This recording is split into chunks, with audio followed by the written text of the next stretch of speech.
are a Milwaukee guy through and through. Hashtag fear the deer. The Bucks get a game one victory. Everybody talking about the Sixers and the Nets in the East.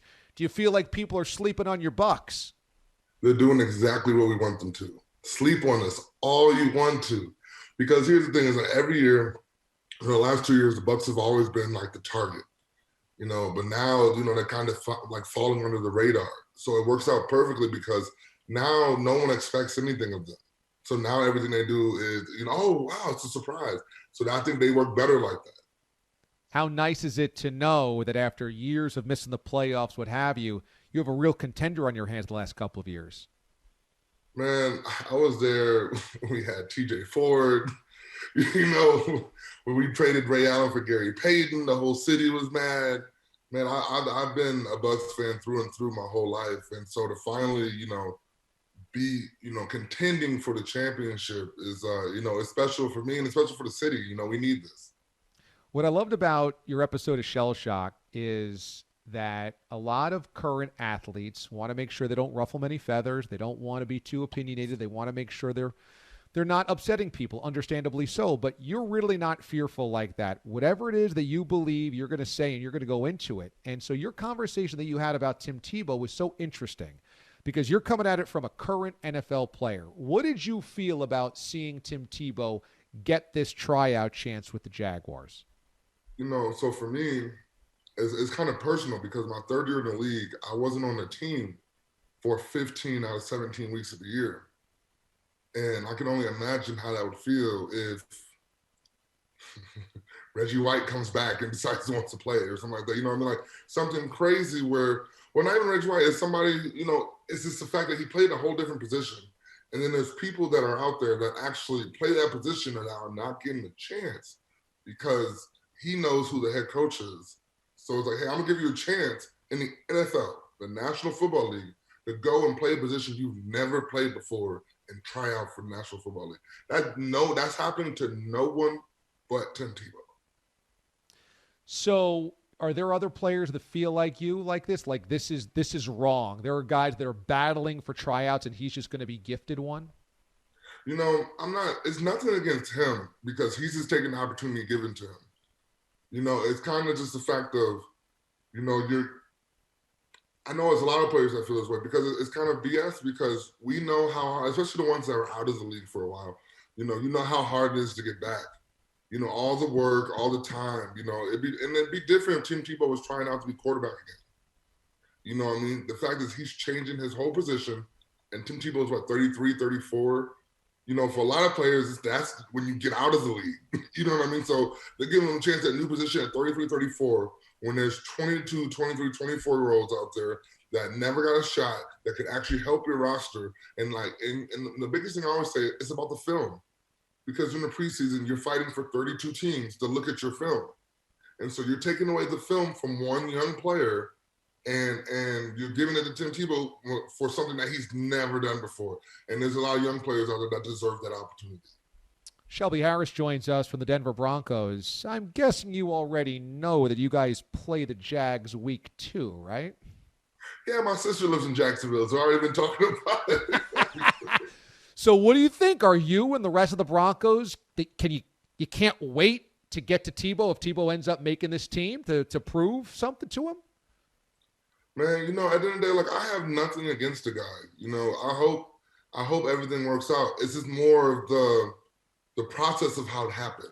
Because my thing is I don't wish bad on anyone. I hope he does good. I hope he succeeds. It's just the fact of all the other players that won't get that chance. That's kind of where I'm standing. It's nothing against Tim Tebow because if you gave me the opportunity to play quarterback, I'm jumping on it. You know what I mean? So that's my thing is it's nothing against him. It's just the fact that there's players that actually play that position that are not getting a chance because of that. There's a lot of people that wonder if this will cause some friction inside the locker room and that maybe some players might resent Urban Meyer for doing it. Do you think that it could cause problems that way? Yeah, I would. I wouldn't put it past it because you're rookie NFL head coach. Yeah, you have a great college resume, but we all know the pros is way different than college. And it's just you're a new head coach with a new team with a rookie quarterback.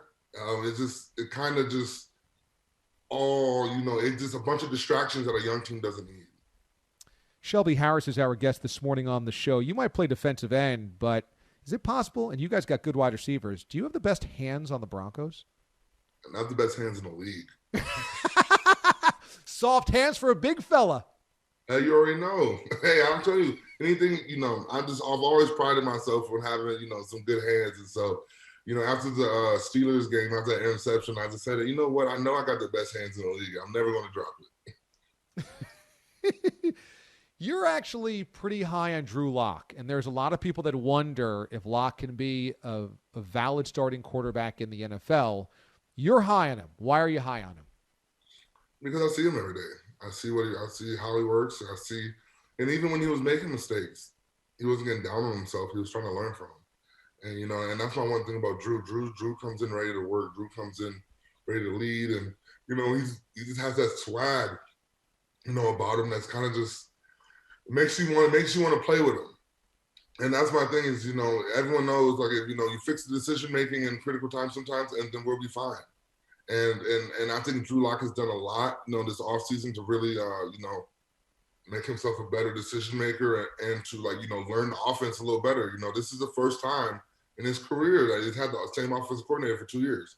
So I think you're going to see a big jump in Drew Lock this year, from a statistical standpoint and from our win standpoint. One of the things that your coaches and front office people have said is that he's finally learned how to be a professional and that he's taken that next step. What does that mean, and what have you seen from Drew in that way? It's all about preparation, and I would say it takes, and this goes for any player in the NFL, it takes a little bit to learn how to be a pro.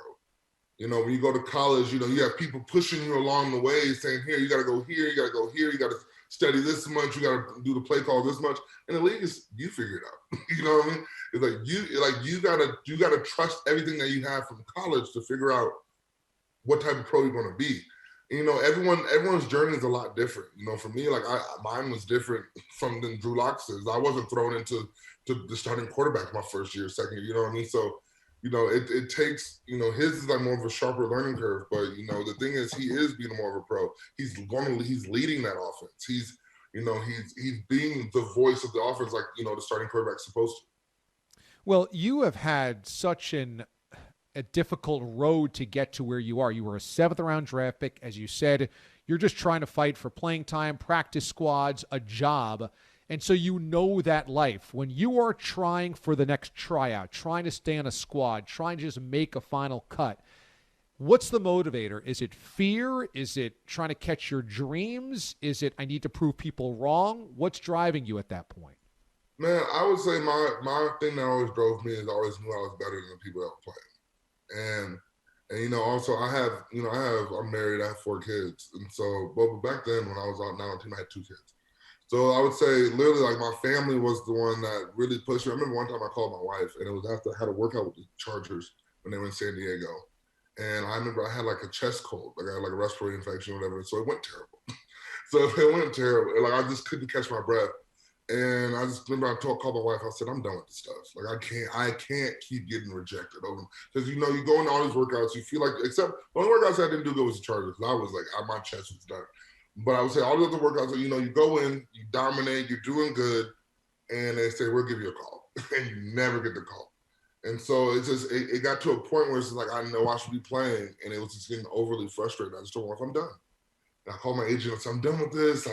He's like, that would be a mistake. And my wife literally said, you don't need to worry about anything. Just worry about football. And so without her, I would have probably quit. And so that's why it's just, it's special to be here, with my family and to be at this point because, we've been through a lot to get here. Shelby Harris joins us this morning on the show, Broncos defensive end. He's got a new podcast called the Shell Shocked Podcast. It's really cool because it's raw and it's unfiltered. It is opinionated from a current NFL player, which is so rare.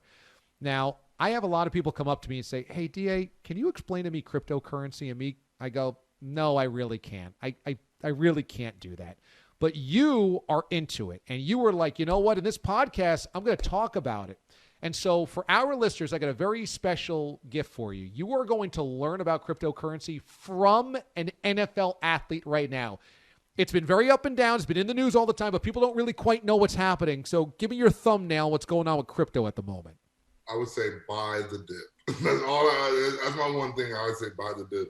The way I look at crypto is it's the U.S. dollar is such an unstable dollar, just like any currency. It's unstable. With how much money that we owe on our dollar and all that stuff. Technically, at any time, the dollar could plummet. And so, for me, crypto is just a way of trying to solidify my money in different assets, so that if something was to happen to the dollar, my family and I would still be taken care of. And so it's a great investment. Like with every great investment, you're going to have dips. With every great investment, you're not going to have the growth that you necessarily thought you were going to have at one point. And so literally, like, it's just, crypto's bigger overseas than it is in America. That's why when you see the biggest surges, it's overseas, it's like when we're sleeping. It's never like when we're awake. It's always when we're sleeping, because it's bigger overseas. And, I think crypto will be easier for a lot more people once, America really catches on and starts using it. I'm not really someone that plans on using my crypto for like purchases, because obviously you have the fees and stuff like that. It's really, for me, it's just something to a different, some investment to put money in where I can, feel safe. Well, it's not even safe. It's pretty volatile, actually. It's pretty volatile. But it's something that I can put my money in, and it makes me feel like I am preparing for every outcome that could happen. Because just like what was that? Like in the 2000s when the market crashed and everything, stocks fall too.